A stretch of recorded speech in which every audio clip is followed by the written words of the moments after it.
앞에 강에서 이어서 말씀드린다면 논어의 편찬자는 이와 같이 공자의 직접 제자냐 아니면 그 제자의 제자의 손에 이루어졌느냐라고 하는 것이 남송대까지의 주된 학설이었던 것입니다.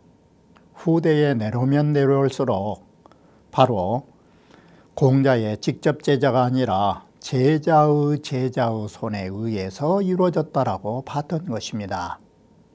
그러나 현재 논어가 가지고 있는 체제를 살펴보면 이 두 학설은 모두 긍정적인 면도 있지만 또한 모두 수긍할 수도 없는 부분도 있는 것입니다. 이처럼 일부는 옳은 말이고 일부는 옳지 않은 학설이라고 봐야 할 것입니다. 그러면 여기에 대하여 다시 강의 자료를 살펴보기로 하겠습니다.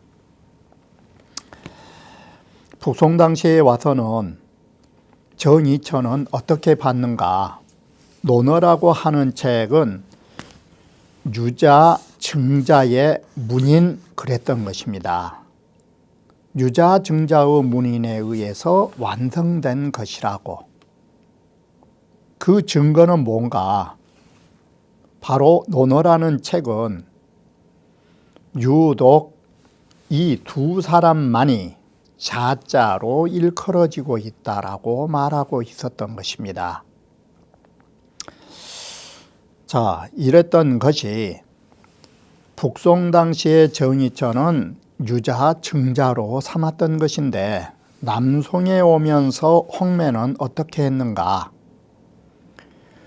논어라고 하는 것은 바로 뭘 기록하고 있느냐면 공자께서 여러 사람들과 말씀하시는 것, 그리고 금문 제자들이 말씀했던 것, 그리고 아울러 그 사람들에 대하여 이루어진 문답으로 쓰여 있기 때문에 개척기명이요. 그래서 모두 다 그 이름을 배척하고 자로 일컬어진 것이 없었는데 비록 안자, 염류 같은 그런 훌륭한 제자들 역시도 바로 자로 일컬어진 게 아니라 이름으로 일컬어졌다라고 하는 것입니다. 그런데 이처럼 그 이름으로 바로 직접적으로 거론하고 있고 자도 쓰질 않았던 것인데 오직 민자에 이르러서 민자건이 바로 민자에 이르러서는 독은 자건이라고 하여 유독 민자건이라고 해서 종차서 무지명이라 이 논어책이 다할 때까지 이름을 지적한 적이 없다라는 것입니다. 자건은 민자건의 자지 이름이 아니라는 것입니다. 석현은 여기에 말한 애적의 현인이란 정이천을 말하는 것입니다. 정이천께서 예전에 어지신 정이천께서는 논어는 증자, 유자의 문인에게서 나왔다라고 말하고 있지만 나의 생각은 또한 이 민자건에게서 나왔다고 생각한다. 왜 그러하느냐? 논어를 살펴보면 민자시칙이라는 그 말을 살펴본다면 그때 민자건이가 공자를 곁에 모시고 있었을 때 누구랑 있었는가? 염유, 자공, 자로 네 사람이 함께 있었던 것입니다. 그런데에도 이 세 사람은 모두 염유, 자공, 자로라고 했지 자자를 쓰지 않았다라는 것입니다. 이렇게 같이 공자를 곁에서 모시고 있었던 이 네 사람을 호칭할 적에 유독 민자라고 존칭사를 썼다라는 것은 바로 민자건이의 제자가 선생으로 대접하려고 자자를 썼다라고 봤던 것입니다. 이렇게 해서 홍매는 곧 논어는 민자건이의 제자가 편찬한 것으로 인식했던 것입니다. 이처럼 논어는 공자의 직접 제자냐 아니면 제자의 제자가 편찬했는가라고 이 두 학설로 집약됐던 것입니다. 그렇다면 위의 두 학설이 옳은가 그른가를 보려면 우리가 현재 보고 있는 논어가 어떤 특성을 가지고 있는지 현행 논어가 가지고 있는 세 가지의 특성을 살펴보아야 할 것입니다. 첫째, 논어는 전시편, 즉 상론, 위의 논어 부분과 후시편, 하기로부터 향당편과 선진으로부터 요할편, 이 하론의 문체가 전혀 다르다라는 것입니다. 어떻게 다르는가? 상론에서는 문장이 간단하고 구절이 적으며 또 매 장마다 글자 수가 많지 않은 것이 특색인 것입니다. 그런데 하론은 정반대로 문장이 길고 구절이 많고 장수 역시도 장마다 글자 수가 비교적 많다라는 것입니다. 그리고 두 번째, 상론에서는 공자께서 개강자라고 하는 사람이나 맹무백이라고 하는 사람은 노나라의 대신인 것입니다. 노나라의 대신이지 임금이 아닌 것입니다. 그렇기 때문에 공자는 노나라 대신인 개강자나 맹무백의 물음에 답할 적에 단 자왈로 일컬어지게 됩니다. 이러한 것은 위정장 제6장, 제20장, 옹야 제6장에 나타나고 있는 것입니다. 그리고 공자께서 노나라의 임금인 정공과 애공의 물음에는 공자 대왈이라고 해서 공자 대왈이라 할 때 공자와 성씨와 대할 때 두 글자를 쓰는 것은 임금에게 대한 존칭사의 의미로 쓴 것입니다. 이것이 8일과 위정장의 제19장에서 나타나고 있는 것입니다. 그런데 상론에서는 개강자에게 분명히 자왈이었는데 하론에 내려오면 공자께서 4차례나 개강자에게 대답하는 부분이 나타나는데 동일 인물이고 동일 시대임에도 거기는 어떤 영문인지 공자 대왈로 쓰였다라는 것입니다. 공자 대왈이란 정공이나 예공에게 쓰는 존칭사로 존군의 의미이지 존 대신은 아닌 것입니다. 대신에게 바로 상론에서는 공자 대왈을 쓴 적이 없는 것입니다.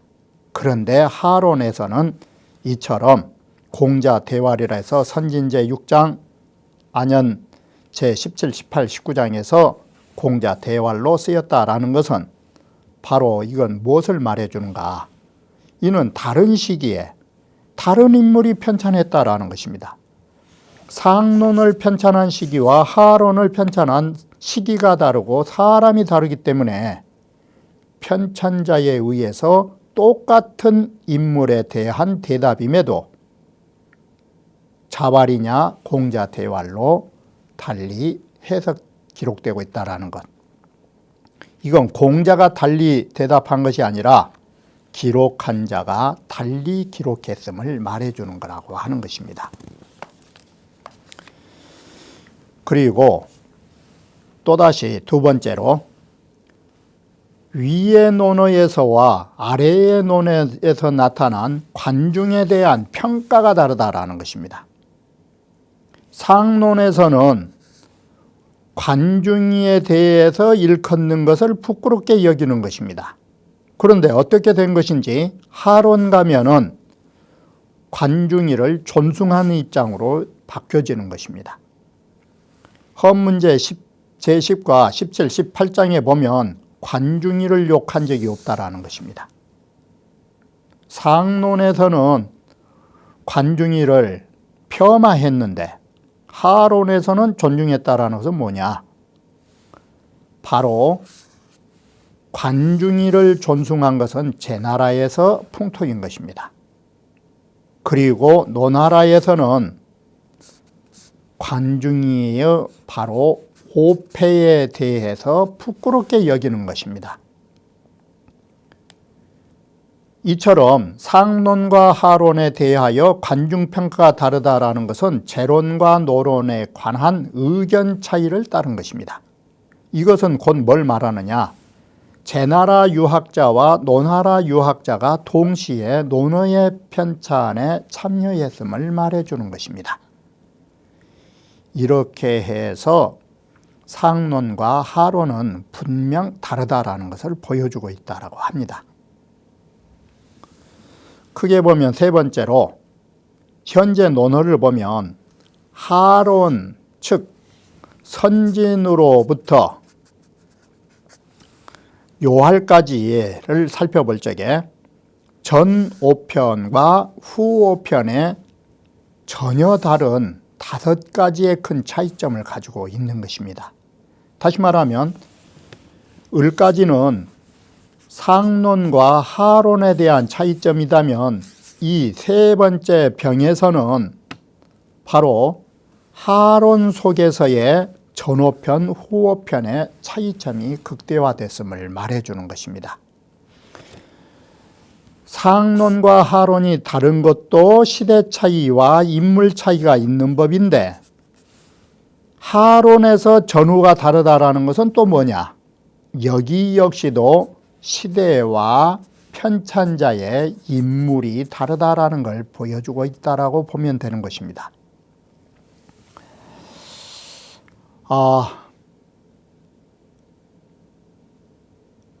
하론의 전 5편은 모두 자왈로 지칭되었다라고 합니다. 그리고 후 5편은 모두 공자왈로 지칭되고 있다라는 것입니다. 심지어 자장편에서는 중의왈로 지칭되고 있는 걸 보면 이것은 공자와의 연대가 가까울수록 자왈로 썼다가 연대가 멀어지면 공자를 붙여서 공자왈, 중의왈로 지칭되는 것입니다. 이것은 존경어의 척도에 따라 편찬시대의 원근이 달라졌음을 말해주는 거라고 하는 것입니다. 자, 그러면 나머지 부분은 또다시 다음 강좌에서 말씀드리기로 하겠습니다.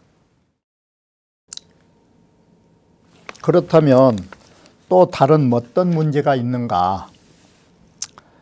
두 번째 보면 하론의 전 5편은 모두 공자에 대해서 자로 지칭했고 부자라고 말한 것은 없는 것입니다. 그런데 하론의 후 5편에서는 어떻게 나오느냐? 양하의 제4의 자지무성과 필일 소장에서는 모두 자가 아니라 부자로 호칭된다라는 것입니다. 그러면 공자 당시에 부자로 호칭되는 것은 최수로 수사고실록 곤3에 의하면 이런 부자에 대한 호칭은 전국시대의 습관으로 내려오게 되고 이러한 것이 남송시대로 오면은 공자를 존칭하는 의미로 부자로 쓰게 되는 것입니다. 그렇기 때문에 논어에서 부자왈이라고는 쓰지를 않았던 것입니다. 하론 후 5편은 전 5편과 달리 숫자의 배열이 많다라는 것입니다. 그리고 문체 또한 전혀 다른 양상을 가지고 있는 것입니다. 숫자 배열은 뭔가?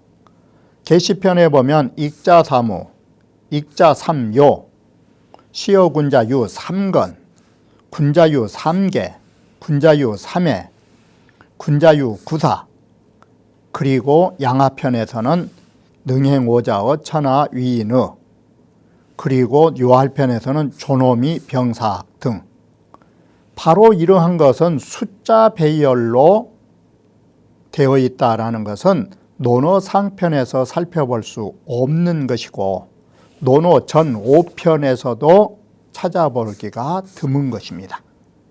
그런데 후 5편에 유독 이와 같은 숫자의 나열이 많다라는 것입니다. 그리고 두 번째, 문체가 다르다라는 점은 뭐냐? 바로 이 숫자 배열의 문체는 모두 명제를 제시한 뒤에 이어서 설명을 덧붙인 것으로 되어 있습니다. 이와 같이 명제 제시하고 뒤에 다시 설명을 덧붙인 것은 전국시대의 작품인 주례나 일주서와 같은 것이라고 볼 수 있습니다. 그러면 이 후오편은 전국시대의 풍토가 적지 않다라는 것입니다. 이렇게 보면 말오편은 많은 부분이 전국시대에 쓰였음을 말해주는 것이라고 하는 것입니다. 이와 같이 전국시대에 이르러서 역사적 사실과 다른 것은 무엇 때문인가? 그것은 맹자를 보면 알 수 있는 것입니다. 맹자를 보면 맹자 당시에 이미 공자에 대해서 전혀 사실과 근거가 없는 일들이 맹자에게 질문이 던져지는 것입니다. 이때 맹자는 거기에 대해서 뭐라고 대답하느냐? 제동야인지어라. 제 나라 동쪽 말 좋아하는 사람들이 만들어낸 조작된 말이라고 하는 것입니다. 바로 이러한 풍토가 맹자 당시에 만연했었던 것이고 그 만연했던 풍토 속에서 보이지 않게 논어에도 그런 풍조에 의해서 사실과 다른 사실들이 전국 마렵에 편찬되면서 논어에 끼어들어갔다라고 말하는 것입니다. 이러한 측면에서 논어는 어떻게 보면 쉽는가? 장자의 체제처럼 잡아야 된다라는 것입니다. 장자의 뇌칠편을 장자의 직접 저술로 보고 외편은 장자의 제자들이 쓴 걸로 보고 마치 이것은 논어의 속편의 전호편과 같은 것이고 장자의 자편은 이름도 모를 사람들, 장자의 사상을 추종했던 어떤 사람들이 끼어 넣었던 것처럼 논어 역시도 하론의 후 5편은 장자의 자편의 성격과 같은 것으로 봤던 것입니다. 이렇게 보면 논어라 하는 것은 공자께서 돌아가신 이후 곧바로 만들어진 것은 전호편인 것입니다. 그리고 또 세월이 40-50년 흐르면서 공자 제자들의 제자에 의해서 제2편이 만들어지고 또다시 세월이 흘러서 제3편이 만들어졌다라고 본 것입니다. 세월이 흐르면 흐를수록 역사적 사실이 다르고 공자에 대한 호칭이 다르다라는 것입니다. 이것이 현재 논어에 나타나 있는 문제점들이라고 볼 수 있는 것입니다. 그러면 다시 다음 강좌에서 말씀드리도록 하겠습니다.